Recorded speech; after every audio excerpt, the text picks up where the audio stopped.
Now it's time for Culture Talk. This is the segment where we have culturally relevant topics, everything from books and films to things that you're going to hear in everyday conversations, things you're going to see on social media. And who we have today is a special guest. We have youth pastor Sean Lord. Thank you so much for joining us. Yeah, thanks for having me. Fantastic name, by the way. Thank you. I love it too.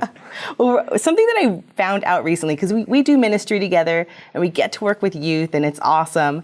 But I recently learned that you actually were an atheist. Even though you grew up in the faith, you had a period of time where you actually left the faith and you were an atheist. So can you tell us a little bit about that?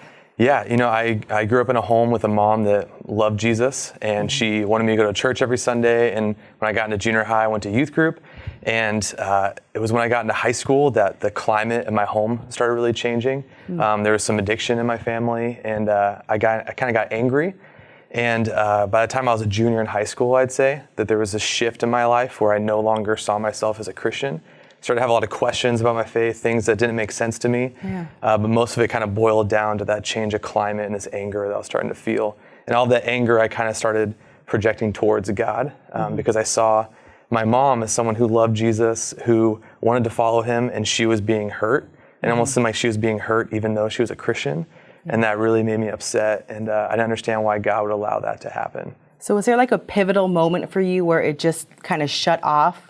Yeah, when I was a junior in high school, the moment I can remember, I was a junior in high school, going into my junior year, went to a summer camp because I had to go to them.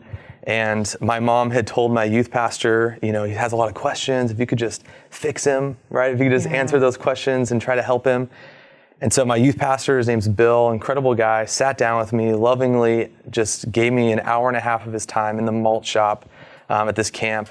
And I asked him question after question. At the end of it, I felt like he didn't really answer my questions, and I actually asked him if I could go home.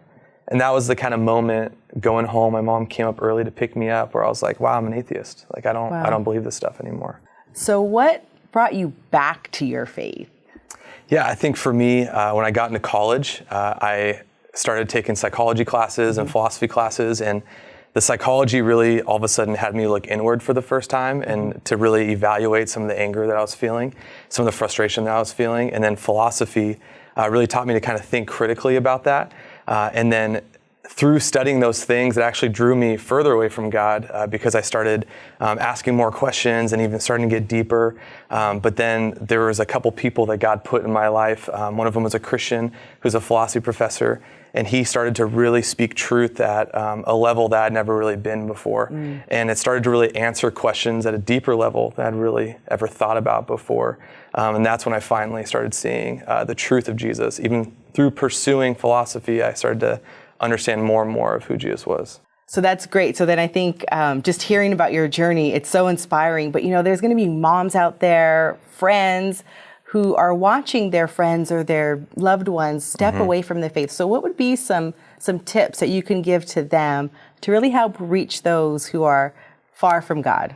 Yeah, I think that, that pivotal moment in my life when the climate changed, I saw my mom loving Jesus. I remember she would have her devotional in the same spot every morning, and I'd see her. And when I became an atheist, I would kind of shake my head at her, I'd go eat breakfast. But that really changed once I believed in Jesus. Then I started seeing my mom as this incredible woman of God who had faith. Even when the climate in our home changed, she tried to continue to seek out Jesus. And so I'd say for those moms who are experiencing that, continue to love them, continue to live out your own faith, model that to your kid, and they'll really see that. And always, when I was having arguments with people and trying to debate them, I was pretty petty, but my mom never went down there. She always seemed to kind of rise above that, and the people who really got through to me tended to still love me and show me grace, even if I didn't show them that. Yeah, beautiful. So some grace, remain loving, get some critical thinking skills like you did, and also just be prepared to answer questions. Yeah. Right? That's beautiful. Well, thank you so much, Sean. Thank you for joining us. If you want to just learn more about how to share your faith, check out some of the resources on reasons.org. We have a ton of content there that can help you out.